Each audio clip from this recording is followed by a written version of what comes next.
Okay, so we finally got official confirmation on this very long-rumored Xbox Keystone device from Microsoft, and this information comes to us directly from Phil Spencer himself. So before we get into the news, if you guys could click the like and subscribe button if you like what you hear, it would be greatly appreciated, as it really does help out my channel a lot. I'm going to be doing a video relatively soon with Impulse Paradox where we go over the nominations for the Video Game Awards this year.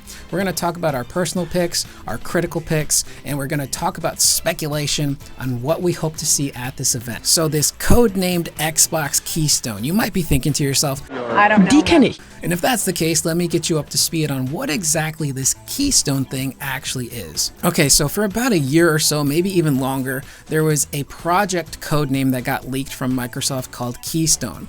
And things kind of started going from there, and it eventually came out that this was a device that was going to be streaming only. So think of it in the vein of like a Google Chromecast or an Amazon Fire TV stick, where you would plug this Keystone device directly into your TV or your computer or your laptop, and you would now have instant access to a library of Xbox games that you could stream directly to your TV without the need of an Xbox console. And last month in October, the speculation rose even higher because Phil Spencer himself tweeted out a photo in congratulations to the Bethesda team on the 25-year anniversary for the Fallout franchise. And in that tweet, he included a photo that had a bunch of memorabilia on this really beautiful shelf. And a lot of people, including myself, noticed that at the very top of this shelf was this really tiny looking Xbox looking device. I joke that it looked like you took the Xbox Series S and then you hit it with the shrink ray from Honey, I Shrunk the Kids, and that's what you would have. It was this really small looking Xbox console that actually looked functional. And according to Phil Spencer, that's exactly what that was. It was that Xbox Keystone streaming device.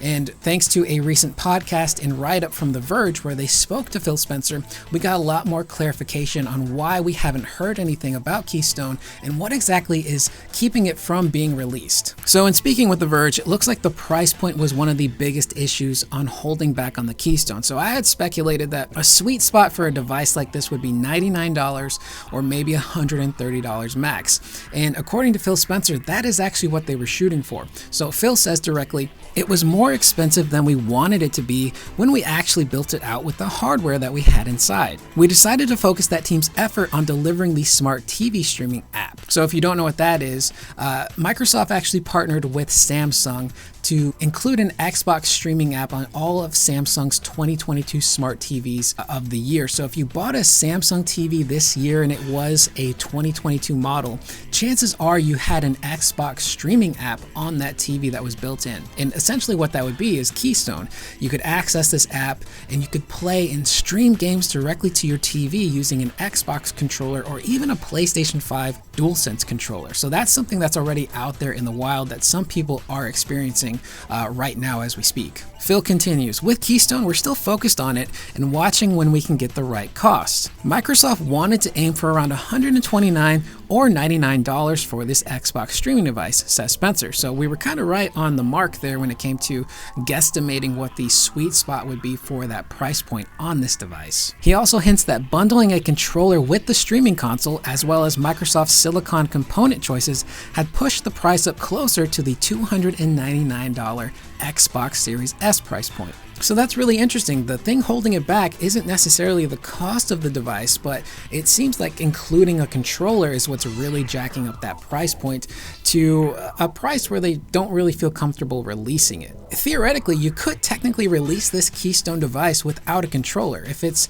a device that can support other Bluetooth controllers, that's something you can put on the packaging. You can easily have a little blurb on the box that says works with PlayStation 4 DualShock controller, PS5 DualSense, or any existing Xbox One controller. And then somewhere down the line, if you really want to, after this device has been established, you can release a bundled version that is a little more pricey but has that Xbox controller to make it a much more seamless experience. That's something that Google Stadia did with the ill-fated Stadia streaming service, where they launched Stadia and then they actually shipped out Google Stadia controllers to their users. Now, the controller itself from Google looked pretty cool. I never used it myself because I never signed up for Stadia, so I have no idea if it was actually a decent controller or not, but if I remember correctly, it didn't use Bluetooth to connect to your devices. It used Wi-Fi instead, which is kind of weird. Phil continues, the Keystone prototype looks like an Xbox with the user interface and everything works. Now the device is just hanging out on his shelf in the office.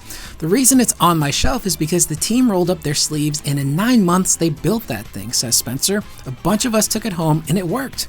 It worked really, really well. Phil also continues, will we do a streaming device at some point? I suspect we will, but I think it's years away. So it's really interesting that these two setbacks in particular, the device maybe being more expensive than they had anticipated, as well as including that expensive controller as a bundled option, are what's really keeping this device from releasing, which is unfortunate. This is a really intriguing device. Streaming being the future of gaming, I don't think is going to happen. I still think we're going to have those downloadable games, or eventually we're probably going to phase out discs. But as of right now, the internet infrastructure in America is just not reliable enough to have this as your daily driver for gaming. But the fact that they're now considering pushing this thing back years and years away is really interesting to me. But at the same time, they have that deal with Samsung where they already technically have this Keystone-like device out there in Samsung smart TVs, and it's probably only a matter of time before they start partnering with other TV companies to include this Xbox app in those TVs, like a Vizio, for example, LG. And it would be hard to imagine, but maybe even somewhere down the line they could do something with Sony, although Sony might just copy them and have their own app somewhere down the line on their own TVs. But either way, leave your comments down below. I will see you guys in the next video. Please remember to always be excellent to one another.